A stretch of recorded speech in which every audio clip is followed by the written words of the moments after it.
ya mama baba. Papa ya mama. Anam so treasure. Anam ekai yura. Eno chi e ka se hu boni bia bi mu a. Ye. No ni so ya mama. Ni bia.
Yema wakwaba mra Edumasa TV ade atomani dede kan yema mo yakọ mepacho hwan na mene na hyedi nkomo Frame na nakọ abrankatia goso mahene suma nkwa ahene ne me goso mahene suma nkwa ahene yewra wada roma ye hu se yakọ akọpagya aketechu ame nim se de esi bodini fa ensafofo gum eno nso so kiremu edi ne ye wei na asabi ye papa goso mahene na daduanan de kopagya baaya no twika se beka se suhina edina ye aketechu na na goso mahene na ye dini na wotwedai yewra woye wote kokoso asante mawra yewro tufo se tutu ne betwa hene ti se betwa hene wu na suma kwa hene na nanom sole ahomache ba ya mamra na se de nsafofo si ho ma de hye no hu se ampa betwa hene na ekọ no obi aba na kom de na wase bia no nti wote kokoso betwa hene na da fom no ti ne de suhina ansafo gum aba besi ha no ti de suhine aba besi wo suhina yesua amane ne amamre yebeda yewra beda wase mesomeda na sedi amane ne amamre e kan sanse wo ye otumfo betwa hene nti ene ye de suhina aba a yɛde ababa besi hɔnom te sɛ mmerɛ awɛfoɔ abusua gusua etwa adwo sanse de odidie ema wo mu bidie ɛna ɛkɔ wobɛpie mu wɔ gɔɔso produe mu awɛfoɔ enya asɛm kuma awerɛho sanse maame mpanifoɔ a yɛte sesei sɛbi mpanifoɔ sɛ de ofuduapa ɛne epia no ɛnam ne papa yɛ nana gɔɔso man nana kɔse bosompra egya ne hɔnom no ɛnɛnɛ nananom esu awerɛho na asefem awerɛho ana nananom monkafra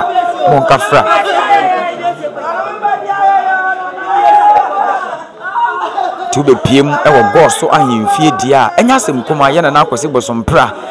sabi ofra ntoma wɔ ne benkum ana wada ne benkum soɔ no ɛna yɛtwa ne ho adwo awerɛho papa ɛnya asɛm kuma awerɛho sanse wo yetumfoɔ santehene se tutu ne betwa hene ɛna yɛde so hina ansa fufuo egum abesi wɔ sɛ obi ba na kom de na ɛkyerɛ sampa tumfoɔ betwa hene da fam ɛno ɛne ne aduane yɛbɛdi ne ofia sanse ɛne anibre na aba enti wo ba na kom de wa na kegu so hina emu ɛyɛ sefufuo na wasabi na wanom maame mpanifoɔ ɛna etwa adwo sanse wɔn de hye ɛna da fam wɔ de odidi ma wɔn bidie ɛna ahwere omo ya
Come on,